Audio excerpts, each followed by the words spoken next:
আসসালামু আলাইকুম। স্বাগত জানাচ্ছি একাদশ শ্রেণীর নবাগত ছাত্রছাত্রীদের আজকের অনলাইন ক্লাসে। সাথে আছি আমি সালমা জাহান রূপালী, প্রভাষক, ইসলামের ইতিহাস ও সংস্কৃতি বিভাগ, সরকারি বাংলা কলেজ। আশা করছি তোমরা সকলেই আল্লাহর রহমতে সুস্থ আছো, নিরাপদে আছো। ইতিপূর্বে আমাদের বিভাগীয় প্রধান প্রফেসর ডক্টর আফরোজা বেগম তোমাদেরকে ইসলামের ইতিহাস ও সংস্কৃতি বিষয়ের ওপেনিং ক্লাসটি গ্রহণ করেছেন। তো আজকে আমি তোমাদেরকে একাদশ শ্রেণীর পুরো বইটির সিলেবাস সম্পর্কে একটু ধারণা দিয়ে মূল যে আলোচ্য টপিক সেটা আমি শুরু করব। তো আমাদের একাদশ শ্রেণীর যেই সূচিপত্র ইসলামের ইতিহাস ও সংস্কৃতি বিষয়ের ওপর, সেখানে আমাদের সূচিপত্রে 7টি অধ্যায় আছে। তোমাদের ফার্স্ট ইয়ারে 7টা অধ্যায় পড়তে হবে, মানে একাদশ শ্রেণীর বইতেই 7টি অধ্যায় আছে। তার আগে আমি বলে দিচ্ছি তোমরা কি বই কিনবে। ইসলামের ইতিহাস ও সংস্কৃতি বিষয়ের ওপর তোমরা বেশ কয়েকটি বই কিনতে পারো। কেউ চাইলে একাধিক বইও কিনতে পারো, বা তোমরা কেউ একজন লেখকের বই কিনলে আর অন্যান্য স্টুডেন্ট যারা আছো, তোমার অন্যান্য ফ্রেন্ডরা, তারা অন্য রাইটারের বইও কিনতে পারো। যেমন তোমরা অক্ষর পত্র প্রকাশনীর একটি বই আছে, এই বইটি কিনতে পারো। এই বইটি আমরা মূলত দুইটি বই ক্লাসে ফলো করি। একটি হচ্ছে অক্ষরপত্র প্রকাশনীর ইসলামের ইতিহাস ও সংস্কৃতি বিষয়ের ওপর, লেখক হচ্ছেন ডক্টর মোহাম্মদ সিদ্দিকুর রহমান খান। উনি অধ্যাপক, ঢাকা বিশ্ববিদ্যালয়ের ইসলামের ইতিহাস ও সংস্কৃতি বিভাগের, এবং এটিএম শামসুজ্জোহা, উনি সহকারী অধ্যাপক, ইসলামের ইতিহাস ও সংস্কৃতি বিভাগের, ঢাকা বিশ্ববিদ্যালয়ে। এই অক্ষরপত্র প্রকাশনীর বইটি তোমরা সংগ্রহে রাখতে পারো ইসলামের ইতিহাস ও সংস্কৃতি বিষয়ের ওপর। তাছাড়া আরেকজনের বই আছে, সেটা হচ্ছে হাসান আলী চৌধুরীর বই, ইসলামের ইতিহাস ও সংস্কৃতি, হাসান আলী চৌধুরী। এই দুটো বই তোমরা সংগ্রহে রাখতে পারো। এই দুটো বইয়ের ওপরই মূলত আমরা আলোচনা করি। তাছাড়া আরও অন্যান্য রাইটারদেরও বই আছে। আর যদি কারো কাছে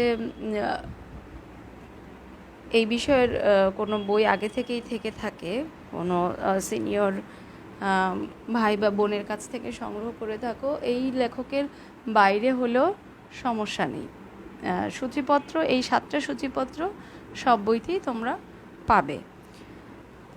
তো প্রথম অধ্যায়ে আছে যেমন যে প্রাক ইসলামী আরব। এইখানে প্রাক ইসলামী আরবের ভৌগোলিক অবস্থান, ভৌগোলিক ভূপ্রাকৃতিক বৈশিষ্ট্য, প্রাক ইসলামী আরবের আবহাওয়া, উৎপন্ন দ্রব্য, জীবজন্তু এবং আরবের অধিবাসীদের জীবনাচরণে ভৌগোলিক অবস্থা ও বৈশিষ্ট্যের প্রভাব, এইগুলো আছে। এবং বিভিন্ন প্রাচীন সভ্যতা, যেমন মিশরীয় সভ্যতা, সুমেরীয় সভ্যতা, হিব্রু সভ্যতা, গ্রিক সভ্যতা, রোমান সভ্যতা, এগুলো সম্পর্কে এই প্রথম অধ্যায়ে আলোচনা করতে হবে, আছে সূচিপত্রে। তাছাড়া আছে আইএমএ জাহিলিয়া ও ইসলাম পূর্বযুগ আরব, সেখানকার আরবের তৎকালীন সময় আরবের রাজনৈতিক, সামাজিক, অর্থনৈতিক, ধর্মীয় অবস্থা কেমন ছিল। প্রথম অধ্যায়ে এই টপিকগুলো রয়েছে।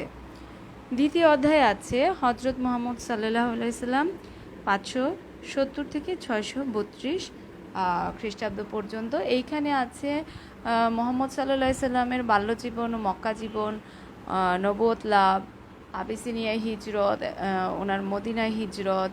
তাছাড়া আছে মদিনা সনদ, বদরের যুদ্ধ, উহুদের যুদ্ধ, খন্দকের যুদ্ধ, হুদায়বিয়া সন্ধি, মক্কা বিজয়, বিদায় হজ, এবং মহানবী সাল্লাল্লাহু আলাইহি সাল্লামের যে সামাজিক, ধর্মীয় ও সাংস্কৃতিক সংস্কার, রাজনৈতিক সংস্কার, অর্থনৈতিক বিচার বিভাগীয় সংস্কার, এগুলো সম্পর্কে মূলত এই অধ্যায়ে আলোচনা করা হবে। এবং আরেকটা জিনিস বলছি যে আমাদের মূলত একাদশ শ্রেণীতে আমরা 3 জন শিক্ষক তোমাদের নিয়মিত ক্লাস গ্রহণ করব। তার মধ্যে আমি সালমা জাহান রূপালী প্রভাষক তোমাদেরকে এই দ্বিতীয় অধ্যায় হজরত মুহাম্মদ সাল্লাল্লাহু আলাইহি সাল্লাম সম্পর্কে আপাতত পড়াবো। প্রথম অধ্যায় পড়াবেন ডক্টর সিকান্দার আলী ভুইয়া, উনি সহকারী অধ্যাপক, এবং তৃতীয় অধ্যায় পড়াবেন মালতী খানম, উনি সহকারী অধ্যাপক। তৃতীয় অধ্যায়ে আছে খোলাফায়ে রাশিদিন। পর্যায়ক্রমে আমরা এই 3 জন শিক্ষক প্রত্যেকটা অধ্যায় ভাগ করে করে তোমাদেরকে বিস্তারিত ধারণা দিব, এবং এটার এই কী ধরনের প্রশ্ন হতে পারে সেই ধরনের দিক নির্দেশনাও তোমাদেরকে দিয়ে দিব। তৃতীয় অধ্যায় আছে খোলাফায়ে রাশিদিন। এখানে খোলাফায়ে রাশিদিন বলতে কি বোঝায়, খোলাফায়ে রাশিদিনের নির্বাচন নীতি, 4 জন খলিফার নাম এবং 4 জন খলিফার যেই 4 জন খলিফার আমলে যেই সকল উল্লেখযোগ্য ঘটনা সেগুলো আর কি পড়তে হবে। চতুর্থ অধ্যায়ে আছে উমাইয়া খিলাফত। এখানে উমাইয়া রাজবংশের প্রতিষ্ঠা, খলিফা মুয়াবিয়ার, যিনি উমাইয়া রাজবংশের প্রতিষ্ঠা করেছেন, ওনার যে শাসন ব্যবস্থা, ওনার চরিত্র, কৃতিত্ব, ইয়াজিদ ও ইমাম হোসেনের পরিচয়, কারবালার যুদ্ধ, এবং উমাইয়া বংশের যেই কয়েকজন উল্লেখযোগ্য শাসক, তার মধ্যে আব্দুল মালিক, ওয়ালিদ বিন আব্দুল মালিকের যেই সাম্রাজ্য সম্প্রসারণ, তারপর আছে খলিফা ওমর বিন আব্দুল আজিজ, খলিফা হিশাম, এবং উমাইয়াদের যে উমাইয়া বংশের যে পতন হয়েছিল এবং সেই পতনের কারণগুলো, ঘটনা, এবং ওই সময়ে তাদের রাষ্ট্রের আর্থসামাজিক অবস্থা, প্রশাসন ব্যবস্থা এগুলো কেমন ছিল, শিল্প স্থাপত্য, এগুলো পড়তে হবে। আর পঞ্চম অধ্যায় আছে আব্বাসী খিলাফত। এখানেও আব্বাসীয়দের পরিচয়, আব্বাসীয় আন্দোলন, আব্বাসীয় যে রাজবংশ প্রতিষ্ঠিত হয়েছে তার পটভূমি, এবং আব্বাসীয় খিলাফতের যেই উল্লেখযোগ্য যেই সকল শাসক রয়েছেন তাদের সম্পর্কে, যেমন খলিফা আবু জাফর আল মনসুর, উনি আব্বাসীয় খিলাফতের প্রতিষ্ঠাতা। খলিফা হারুনুর রশিদ আছেন, খলিফা আমিন মামুন। তাছাড়া বিভিন্ন ক্ষুদ্র ক্ষুদ্র বংশ রয়েছে, সেই সকল বংশগুলো সম্পর্কেও এখানে পড়তে হবে। বংশগুলোর মধ্যে যেমন বুয়াইয়া রাজবংশ আছে, সেলজুক রাজবংশ আছে এখানে। তাছাড়া আরেকটি খুবই গুরুত্বপূর্ণ টপিক এই আব্বাসীয় খিলাফতে, সেটা হচ্ছে ক্রুসেড। এই ক্রুসেডটাও আমরা এই অধ্যায়ে পড়ব। তাছাড়া আছে আব্বাসীয় শাসনের বৈশিষ্ট্য, আর্থসামাজিক, অর্থনৈতিক, সাংস্কৃতিক বৈশিষ্ট্যগুলো, ইতিহাস ও সাহিত্য সংস্কৃতি চর্চা, এই সকল টপিক এই আব্বাসীয় খিলাফতে রয়েছে। পরবর্তীতে আছে ষষ্ঠ অধ্যায় আছে স্পেনে উমাইয়া শাসন।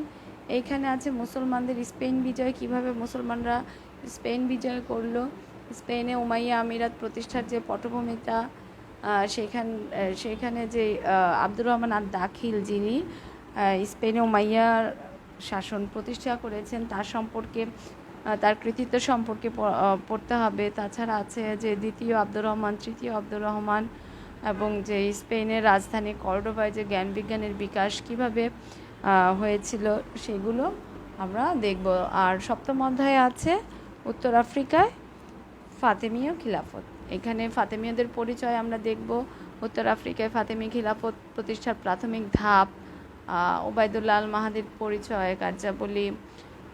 তাছাড়া বেশ কয়েকজন খলিফা আছেন, যেমন খলিফা আল আজিজ, খলিফা আল হাকিম। ফাতেমী খিলাফতের পতন, ফাতেমীয়গণ কর্তৃক যে উত্তর আফ্রিকা এবং মিশরের সভ্যতা সংস্কৃতির যে বিকাশ, সেই সম্পর্কে এইখানে আলোচিত হবে। তাহলে এই মোট 7টি অধ্যায়ের ওপর আমরা তোমাদের এই একাদশ শ্রেণীতে আলোচনা করব। এখানে তোমাদের দুইটি পরীক্ষা হয়, একটি হচ্ছে একাদশ শ্রেণীর অর্ধবার্ষিক পরীক্ষা এবং ফাইনাল পরীক্ষা। অর্ধবার্ষিকী পরীক্ষায় মূলত আমরা প্রথম 4টি অধ্যায়ের ওপর পরীক্ষা নিয়ে থাকি, আর ফাইনাল পরীক্ষায় পুরো বইটার ওপরই প্রশ্ন করা হয়ে থাকে। তোমাদের এই অর্ধবার্ষিকী পরীক্ষা বা ফাইনাল পরীক্ষায় যেমন সৃজনশীল পার্টে যেমন 100 নম্বরের পরীক্ষা হবে, 100 নম্বরের মধ্যে 70 নম্বর যে 7টি সৃজনশীল পরীক্ষা প্রশ্ন, সেখানে 70 এবং বহু নির্বাচনী পরীক্ষা অভিক্ষা বা এমসিকিউ থাকবে 30টি। তো এই সৃজনশীল পদ্ধতিতে যেহেতু তোমরা পরীক্ষা দিয়ে আসছো, তোমাদের অভিজ্ঞতা আছে, সৃজনশীল পরীক্ষায় আসলে পুরো বই সম্পর্কে একটি ভালো ধারণা থাকতে হয়।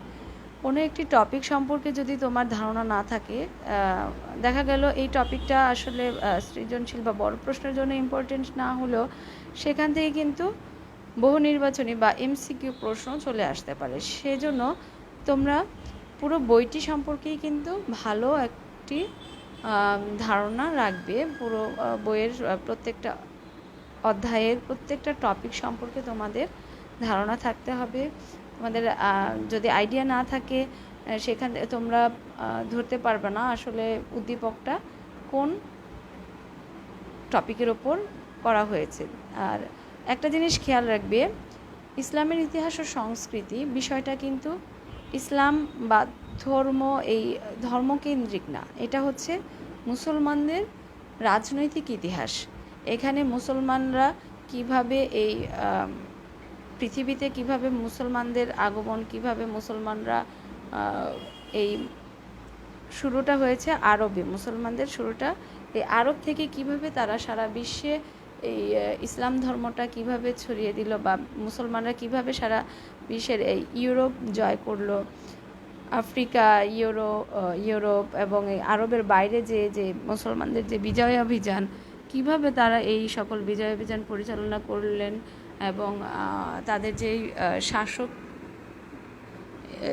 বিভিন্ন যেই আমরা বংশগুলো দেখলাম, যে যেমন উমাইয়া বংশ, আব্বাসীয় বংশ, প্রত্যেকটা এর অধ্যায়ে কিন্তু দেখবে মহানবী সাল্লাল্লাহু আলাইহি সাল্লামের পর থেকে যখন উমাইয়া রাজবংশের শুরু, তখন থেকেই কিন্তু খোলাফায়ে রাশিদিনের পর থেকে যখন উমাইয়া বংশের শুরুটা হয় রাজবংশের, তখন থেকেই কিন্তু ইসলামের রাজনৈতিক যে বিষয়টা সেটা একদম পুরোদমে চালু হয়ে যায়। সেটা খোলাফায়ে রাশিদিনের সময়ও কিছুটা আছে, কিন্তু এই উমাইয়া শাসন থেকেই কিন্তু মূলত আমরা রাজনীতির যে মূল যে আলোচনা, সেখানে কিভাবে মুসলিম শাসকরা সারা বিশ্বের অন্যান্য জায়গায় বিজয় অভিযান পরিচালনা করেছেন, সেইগুলো আমরা পড়ব।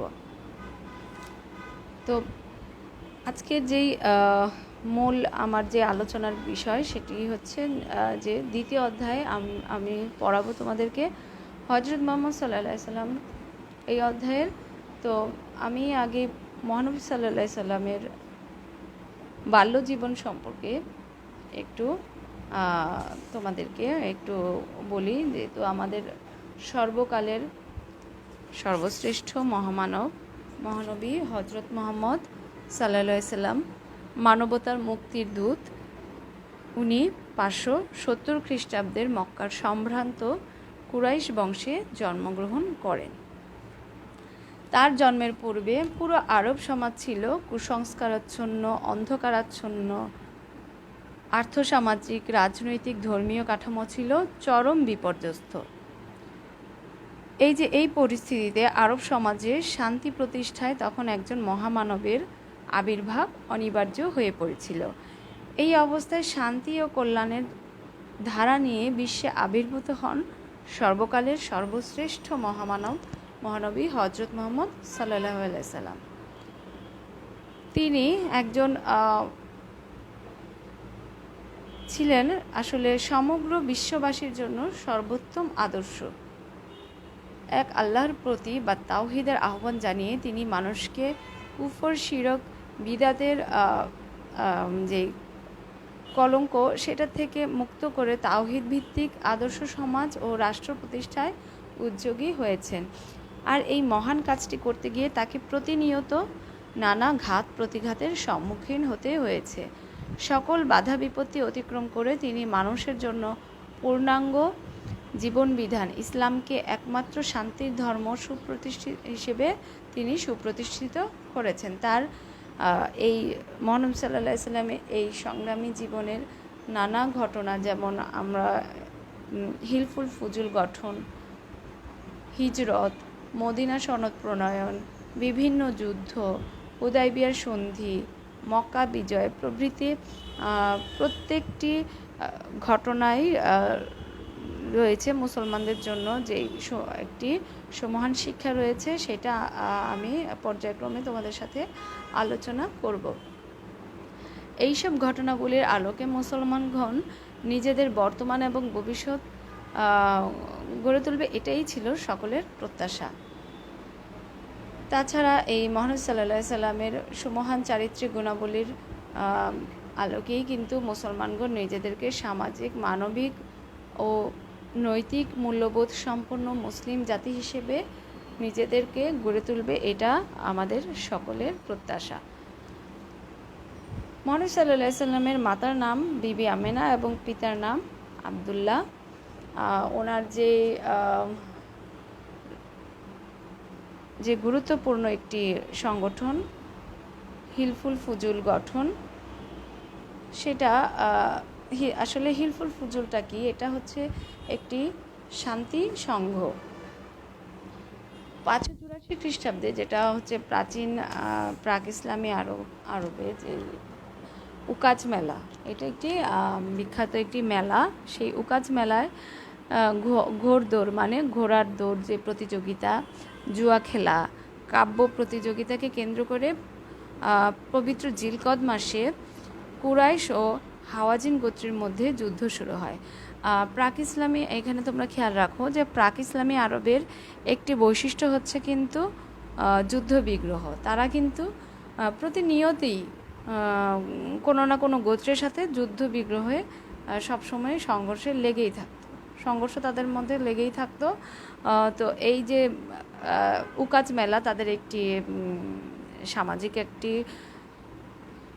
উৎসব। এটা উকাজ মেলা প্রতি বছরই হতো প্রাক ইসলামী আরবে। তো সেইখানে এইগুলোকে কেন্দ্র করে ঘোড়া দৌড়, জুয়া খেলা, এগুলোকে কেন্দ্র করে দুইটা গোত্র কুরাইশ এবং হাওয়াজিন, এদের মধ্যে যুদ্ধ শুরু হয়। পবিত্র জিলকদ মাসে এই যুদ্ধ শুরু হয় বলে এটাকে হারবুল ফুজ্জার বা অন্যায় সমরও বলা হয়। দীর্ঘ 5 বছর ধরে চলা এই যুদ্ধের ভয়াবহতা এত বেশি ছিল যে এটা বালক মুহাম্মদ সাল্লাল্লাহু আলাইহি সাল্লামের মনে গভীরভাবে রেখাপাত করে।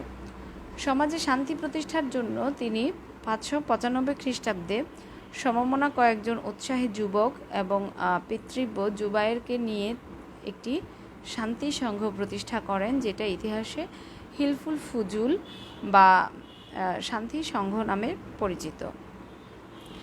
এই সংঘের অন্তর্গত ছিলেন যে ফজল, ফাজায়েল, মুফাজ্জল নামক সত্যের নাম থেকে এর নাম হয় হিলফুল ফুজুল। এবং এই যে হিলফুল ফুজুল, এইটা সংঘের মূল উদ্দেশ্য ছিল দেশে শান্তি শৃঙ্খলা প্রতিষ্ঠা করা, বিভিন্ন গোত্রের মধ্যে সদ্ভাব ও রক্তক্ষয়ী যুদ্ধ বন্ধ করা, অত্যাচারীর হাত থেকে রক্ষা করা, দুর্বল, অসহায় ও এতিমদের সাহায্য করা, বিদেশি বণিকদের যান ও মালের নিরাপত্তা বিধান করা এবং সর্বোপরি সকল প্রকার অন্যায় ও অবিচার অবসানের জন্য চেষ্টা করা। পরবর্তীতে মহানবী সাল্লাল্লাহু আলাইহি সাল্লাম 25 বছর বয়সে বিবাহ করেন বিবি খাদিজাকে। উনি 40 বছর বয়স্ক বিবি খাদিজাকে বিয়ে করেন। এই বিবাহ মূলত তার জন্য বয়ে এনেছিল শান্তি ও প্রাত্যহিক পরিশ্রম থেকে মুক্তি, যা তার মহান কার্যে তার মনকে প্রস্তুত করার জন্য অপরিহার্য ছিল। পরবর্তীতে আমি মহানবী সাল্লাল্লাহু আলাইহি সাল্লামের যে উল্লেখযোগ্য ঘটনাগুলো সেগুলি ধারাবাহিকভাবে বলছি। নবুয়াত লাভ, নবুয়াত লাভ এবং আবিসিনিয়া হিজরত, এই যে কুরআন অবতীর্ণ, যে বিবি খাদিজার সাথে বিবাহের পর মুহাম্মদ সাল্লাল্লাহু আলাইহি সাল্লামের আর্থিক অবস্থার উন্নতি হলে মানব কল্যাণ ও স্রষ্টার আরাধনার সুযোগ সৃষ্টি হয়েছিল। বিশ্বে কিভাবে শান্তি প্রতিষ্ঠা করা যায় সেই চিন্তায় তিনি ব্যাকুল হয়ে পড়েন।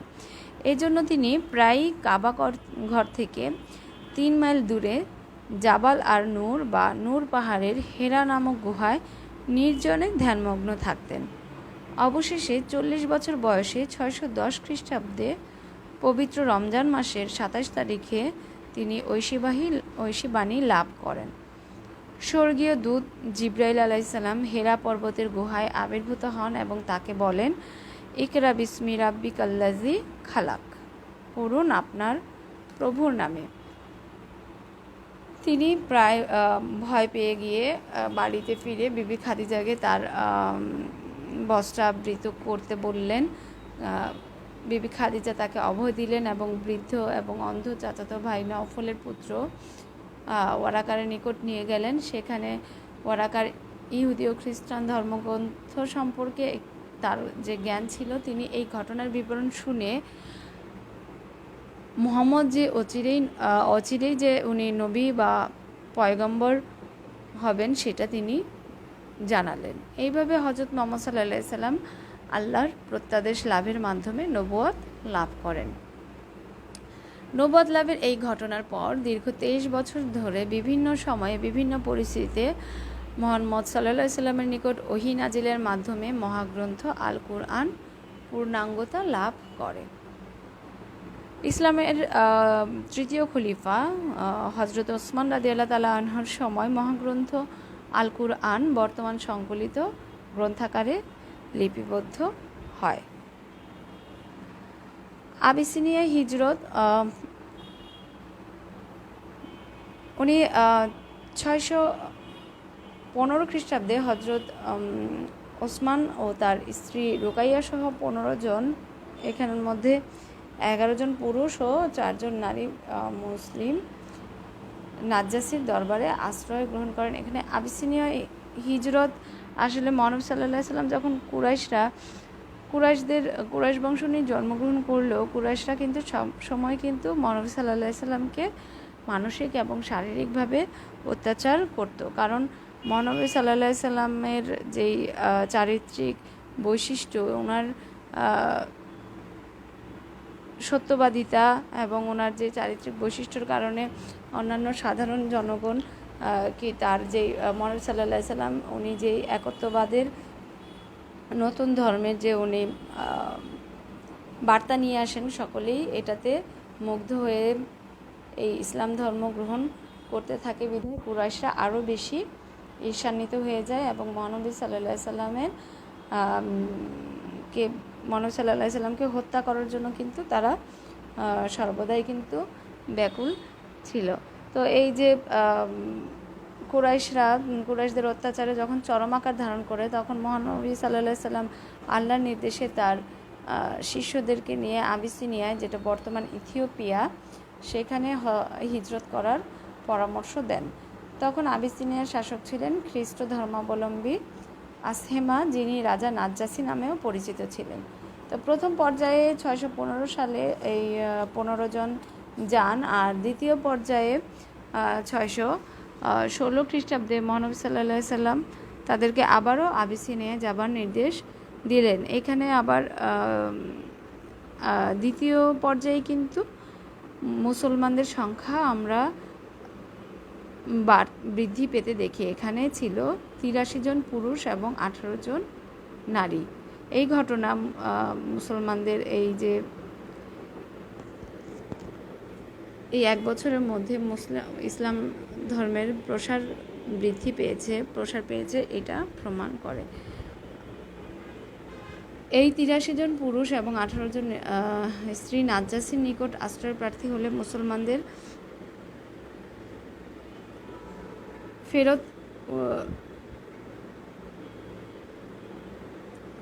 ফেরত চাইলেও তিনি সেটাতে রাজি হননি, কারণ নাজ্জাশী আসলে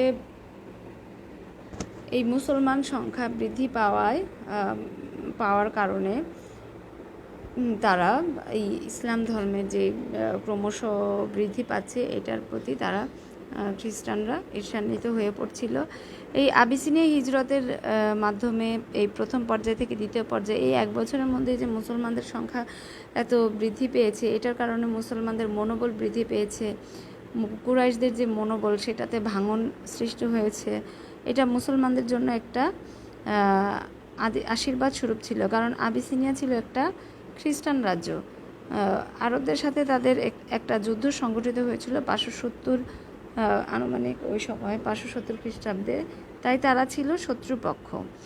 আর আবিসিনিয়া হিজরত থেকেই মুসলমানরা পরবর্তীকালে মক্কা থেকে মদিনায় হিজরতের প্রেরণা পেয়েছিল বা একটা ধারণা পেয়েছিল। তো এই আবিসিনিয়া হিজরত মুসলমানদের জন্য একটা গুরুত্বপূর্ণ একটা বিষয় ছিল। পরবর্তীতে যেটা যে মহানবী সাল্লাল্লাহু আলাইহি সাল্লামের মদিনায় হিজরত 622 খ্রিস্টাব্দে, এটা মহানবী সাল্লাল্লাহু আলাইহি সাল্লামের হিজরতটা ছিল জীবনের একটি মোড় পরিবর্তনকারী ঘটনা। আসলে হিজরতটা কি একটু আমরা দেখি, যে হিজরত আসলে আরবি শব্দ, এটা হিজরা থেকে এসেছে, যার অর্থ হচ্ছে দল বর্জন করা, প্রস্থান করা, গমন করা, দেশ ত্যাগ করা, অর্থাৎ এক স্থান থেকে অন্য স্থানে গমন করা। কিন্তু ইসলামী পরিভাষায় মহানবী সাল্লাল্লাহু আলাইহি সাল্লামের মক্কায় ইসলাম প্রচার করতে গিয়ে কুরাইশদের যে সীমাহীন অত্যাচারের সম্মুখীন হন, সেটার কারণে মহান আল্লাহর আদেশে হজরত আবু বকর রাদিয়াল্লাহু তাআলা আনহুকে সাথে নিয়ে 622 খ্রিস্টাব্দের স্বদেশ ভূমি মক্কা থেকে মদিনায় গমন করেন। এটাই ইতিহাসে হিজরত নামে পরিচিত। এই হিজরত আসলে মহানবী সাল্লাল্লাহু আলাইহি সাল্লামের জীবনের একটি মোড় পরিবর্তনকারী ঘটনা বা তার জীবনের একটি নতুন অধ্যায় শুরু করেছিল। আসলে হিজরতের অনেকগুলো কারণ আমরা দেখতে পাই, তার মধ্যে আছে যেমন মনস্তাত্ত্বিক কারণ। পৃথিবীর ইতিহাস বিশ্লেষণ করলে দেখা যায় যে কোনো নবী বা মনীষী তার স্বদেশবাসী কর্তৃক প্রথমে সম্মানিত হননি। কাজেই মহানবী সাল্লাল্লাহু আলাইহি সাল্লামও মক্কাবাসীর দ্বারা সম্মানিত না হয়ে নির্যাতন ও অত্যাচার ভোগ করেন। তাই মক্কাবাসীর কাছে স্বীকৃতি না পেয়ে তিনি মদিনায় হিজরত করেন। পরিবেশগত কারণ: শুষ্ক জলবায়ু ও উষ্ণ আবহাওয়ার জন্য মক্কাবাসীগণ ছিল রুক্ষ এবং বদমেজাজি। তারা কোনো কিছুকে সহজভাবে গ্রহণ করতে পারেনি। অন্যদিকে মদিনার অধিবাসীরা চিন্তাশীল ছিল। তাদের যে আবহাওয়া, শস্য শ্যামল এবং প্রাকৃতিক পরিবেশের কারণে তাদের মন মানসিকতা ভালো ছিল। তারা মহানবী সাল্লাল্লাহু আলাইহি সাল্লামকে সহজেই গ্রহণ করে এবং মদিনায় আমন্ত্রণ জানান। আকাবার শপথ: 621 খ্রিস্টাব্দে মদিনার আওস ও খাজরাজ গোত্রের 6 জন লোক মক্কায় এসে ইসলাম ধর্ম গ্রহণ করেন। পরের বছর কয়েকজন মহিলাসহ 75 জন মদিনাবাসী ইসলাম গ্রহণ করেন। এইভাবে মদিনাবাসীগণ আকাবা নামক স্থানে 2 বার মহানবী সাল্লাল্লাহু আলাইহি সাল্লামের হাতে বায়াত গ্রহণ করে মদিনায় হিজরত করার আহ্বান জানান। এতেও মহানবী সাল্লাল্লাহু আলাইহি সাল্লাম হিজরত করতে উদ্বুদ্ধ হন। মক্কাবাসীদের অমানসিক নির্যাতন: আসলে মক্কার যে অভিজাত কুরাইশগণ তারা মনে করতেন যে ইসলামের প্রভাব বৃদ্ধির সাথে সাথে তাদের যে প্রভুত্ব সেটা কমে যাবে। তারা মহানবী সাল্লাল্লাহু আলাইহি সাল্লামকে চিরশত্রু মনে করে তার উপর অমানসিক অত্যাচার চালায়। ফলে মহানবী সাল্লাল্লাহু আলাইহি সাল্লাম মক্কা হতে মদিনায় হিজরত করেন। মদিনার বিভ্রান্তকর ধর্মমত: আসলে মদিনায় যে পৌত্তলিকতা, জড়বাদ, খ্রিস্টানবাদের এই যে তৃতীয়বাদ, কোনোটাই মদিনার জনগণকে আকৃষ্ট করতে পারেনি। খ্রিস্টান ও ইহুদি ধর্মের বিকৃত ও দুর্নীতিগ্রস্ত লোক ছিল বিধায় সাধারণ মানুষ প্রায় বিভ্রান্ত ছিল। এইসব কারণে মদিনাবাসীগণ রাসূল সাল্লাল্লাহু আলাইহি সাল্লামের জীবনাদর্শ উত্তম মনে করে তাকে মদিনায় আমন্ত্রণ জানায়। আত্মীয়তার সম্পর্ক: মহানবী সাল্লাল্লাহু আলাইহি সাল্লামের পিতা আবদুল্লাহ এবং পূর্বপুরুষ হাশিম মদিনায় বিয়ে করেছিলেন। কাজেই মদিনাবাসীদের সাথে আত্মীয়তার একটি সম্পর্ক ছিল। মহানবী সাল্লাল্লাহু আলাইহি সাল্লামকে এটা মদিনায় হিজরতের জন্য অনুপ্রেরণা দেয় এবং মদিনাবাসীও তাকে সাহায্যের আশ্বাস দেয়। মধ্যস্থতাকারী হিসেবে আমন্ত্রণ। মদিনার যে আওস ও খাজরাজ এই গোত্র দুটির মধ্যকার বুয়াস নামক রক্তক্ষয়ী যুদ্ধ হতে রক্ষা পাওয়ার জন্য একজন মধ্যস্থতাকারীর প্রয়োজন ছিল। মুহাম্মদ সাল্লাল্লাহু আলাইহি সাল্লাম সংবাদ পেয়ে ওনার যেই সংবাদ পেয়ে আগমনের সংবাদ পেয়ে তারা নিজেদের মধ্যে শান্তি স্থাপনের জন্য তাকে মদিনায় আমন্ত্রণ জানান। ইহুদিদের মানসিক প্রস্তুতি। মদিনায় বসবাসকারী ইহুদিগণ তাদের ধর্মগ্রন্থ তাওরাতের মাধ্যমে জানতে পারে যে একজন নবীর আবির্ভাব ঘটবে। মহানবী সাল্লাল্লাহু আলাইহি সাল্লামের সাথে তাওরাতের বাণীর মিল খুঁজে পেলে তারা মহানবী সাল্লাল্লাহু আলাইহি সাল্লামকে মদিনায় আমন্ত্রণ জানায়। মুসাব এর অনুকূল রিপোর্ট। মদিনাবাসীদের আগ্রহ দেখে মহানবী সাল্লাল্লাহু আলাইহি সাল্লাম মুসাব নামক একজন বিশ্বস্ত সাহাবাকে হিজরতের 1 বছর পূর্বে মদিনায় ধর্মপ্রচারের জন্য পাঠান। মুসাব মদিনায় ইসলাম প্রচারের অনুকূল পরিবেশ রয়েছে বলে মহানবী সাল্লাল্লাহু আলাইহি সাল্লামকে জানালে মহানবী সাল্লাল্লাহু আলাইহি সাল্লাম মদিনায় হিজরত করার সিদ্ধান্ত গ্রহণ করেন। মুহাম্মদ সাল্লাল্লাহু আলাইহি সাল্লামকে যে হত্যার পরিকল্পনা, এটা অন্যতম একটি কারণ ছিল যে কুরাইশদের বাধা সত্ত্বেও ইসলাম যে দিন দিন প্রসার লাভ করছিল, এটা তারা সর্বশেষ যে নির্যাতন হিসেবে এটা প্ল্যান করলো তারা যে মহানবী সাল্লাল্লাহু আলাইহি সাল্লামকে হত্যা করবে। তারা আবু জাহেলের প্রস্তাব অনুযায়ী বিভিন্ন গোত্রের যুবকদেরকে নিয়ে একটি হত্যাকারী দল গঠন করে যাতে কোনো একজন ব্যক্তির ওপর এই হত্যার দোষ না পড়ে। তাদের এই সিদ্ধান্ত মহানবী সাল্লাল্লাহু আলাইহি সাল্লাম জানতে পেরে মদিনায় হিজরত করার সিদ্ধান্ত নেন। সর্বোপরি আল্লাহর প্রত্যাদেশ লাভ। এইরূপ পরিস্থিতিতে মহানবী সাল্লাল্লাহু আলাইহি সাল্লামকে মহান আল্লাহ ওহীর মাধ্যমে মক্কা ছেড়ে মদিনায় হিজরত করার নির্দেশ দেন। এটা সূরা ইয়াসিনে আছে। এটাই মূলত প্রত্যক্ষ কারণ হিজরতের। অবশেষে মহানবী সাল্লাল্লাহু আলাইহি সাল্লাম মদিনায় হিজরত করার ফাইনাল সিদ্ধান্ত গ্রহণ করেন এবং তিনি মদিনায় হিজরত করেন। হিজরতের ঘটনা আসলে এই যে কুরাইশদের অত্যাচার হাত থেকে রক্ষা করার জন্য এবং ইসলামকে রক্ষা করার জন্য উনি মহান আল্লাহর কর্তৃক প্রত্যাদেশ লাভ করে মহানবী সাল্লাল্লাহু আলাইহি সাল্লাম মদিনার বাস্তব অবস্থা পর্যবেক্ষণ করে যেই সিদ্ধান্ত নেন, সেই সিদ্ধান্ত অনুযায়ী কুরাইশরা তাকে যখন হত্যা করতে আসে তখন জিবরাইল আলাইহিস সালামের মাধ্যমে উনি সংবাদ শুনে 622 খ্রিস্টাব্দের 24 সেপ্টেম্বর হজরত আলীকে নিজ বিছানায় শুইয়ে রেখে হজরত আবু বকর রাদিয়াল্লাহু তাআলা আনহুকে সাথে নিয়ে মদিনার উদ্দেশ্যে মক্কা ত্যাগ করেন, যা ইসলামের ইতিহাসে হিজরত নামে খ্যাত। হজরত মুহাম্মদ সাল্লাল্লাহু আলাইহি সাল্লামকে হত্যা করতে এসে তাকে গৃহে না পেয়ে হত্যাকারীরা মুহাম্মদ সাল্লাল্লাহু আলাইহি সাল্লামের পিছু নেন। এমতাবস্থায় তিনি আবু বকরকে সাথে নিয়ে সাওর পর্বতের গুহায় লুকিয়ে পড়েন। সাওর পর্বতের গুহায় 3 দিন লুকিয়ে থাকার পর তিনি মদিনার উদ্দেশ্যে আবার বেরিয়ে পড়েন এবং মদিনা থেকে 3 মাইল দূরে কুবায় এসে উপস্থিত হন। তিনি এখানে 3 দিন অবস্থান করে কুবাবাসীদের মধ্যে ইসলাম প্রচার করেন এবং এখানে একটি মসজিদ নির্মাণ করেন এবং প্রতিমতে রানুনা নামক স্থানে তিনি জুম্মার নামাজ আদায় শেষ করে 622 খ্রিস্টাব্দের 1 অক্টোবর মদিনায় পৌঁছালে মদিনার আওস ও খাজরাজ গোত্র তাকে স্বাগত জানালে ইসলামের ইতিহাসে একটি নতুন অধ্যায়ের সূচনা ঘটে। এই যে হিজরত, এই হিজরতের গুরুত্ব এবং তাৎপর্য, এটা আসলে এটা মহানবী সাল্লাল্লাহু আলাইহি সাল্লামের জীবনের জন্য একটি উল্লেখযোগ্য একটি ঘটনা। এর গুরুত্বর মধ্যে যেমন মদিনা জীবনের সূচনা। মহানবী সাল্লাল্লাহু আলাইহি সাল্লাম ইসলামের ইতিহাসের যেই হিজরত, এটা ওনার জীবনের আসলে হিজরতের গুরুত্ব অপরিসীম। মুসলিম বিশ্বের ইতিহাসে এই হিজরতের ফলাফলটাও ছিল সুদূর প্রসারী। হিজরতের সাথে সাথেই কিন্তু মহানবী সাল্লাল্লাহু আলাইহি সাল্লামের মক্কা জীবনের অবসান ঘটে এবং মদিনা জীবনের সূচনা হয়, এবং এখানেই কিন্তু মহানবী সাল্লাল্লাহু আলাইহি সাল্লামের জীবনের মোড় ঘুরে যায়। মুহাজির এবং আনসার, আসলে এই যে হিজরতের পর মহানবী সাল্লাল্লাহু আলাইহি সাল্লাম এবং তার অনুসারীদের ওপর যে নির্যাতন এবং এই হত্যার দিনগুলোর অবসান ঘটে, ফলে মদিনাবাসীগণ তাকে যথাযথ সম্মানের সাথে গ্রহণ করেন। মক্কা থেকে মদিনায়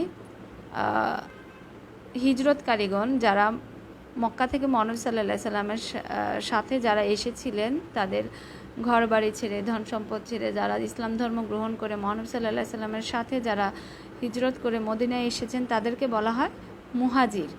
এবং যারা এই মদিনাবাসী যারা আশ্রয় দান করেছেন বা সাহায্য করেছেন মহানবী সাল্লাল্লাহু আলাইহি সাল্লামের এই দলকে এবং মহানবী সাল্লাল্লাহু আলাইহি সাল্লামকে, তারা আনসার নামে পরিচিত পায়। আনসার শব্দটির অর্থ হচ্ছে সাহায্যকারী।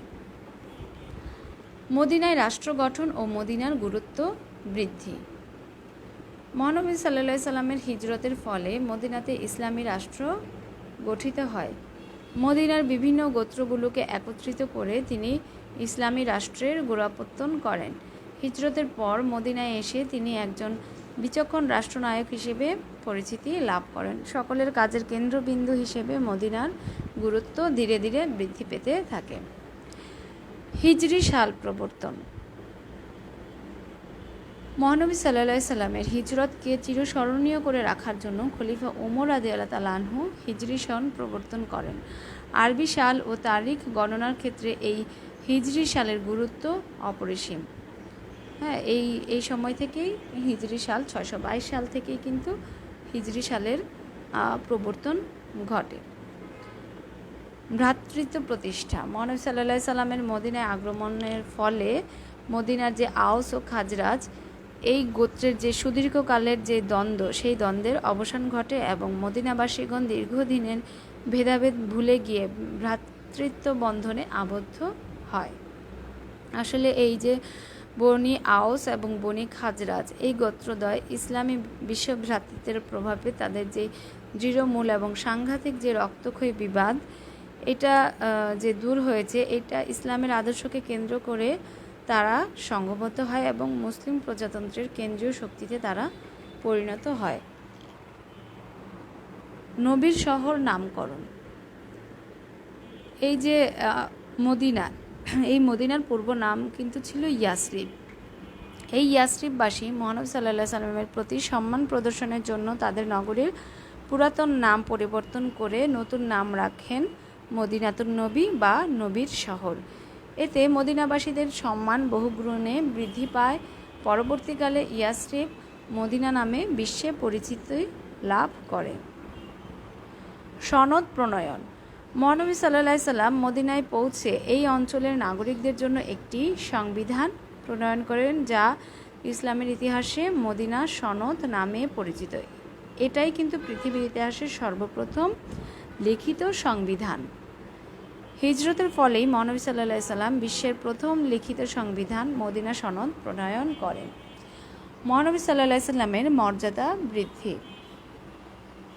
মদিনায় হিজরতের পর মদিনা সনদ প্রণয়ন, রাষ্ট্র গঠন এবং বিভিন্ন কার্যাবলীর মাধ্যমে মহানবী সাল্লাল্লাহু আলাইহি সাল্লামের মর্যাদা বহু গুণে বৃদ্ধি পায়।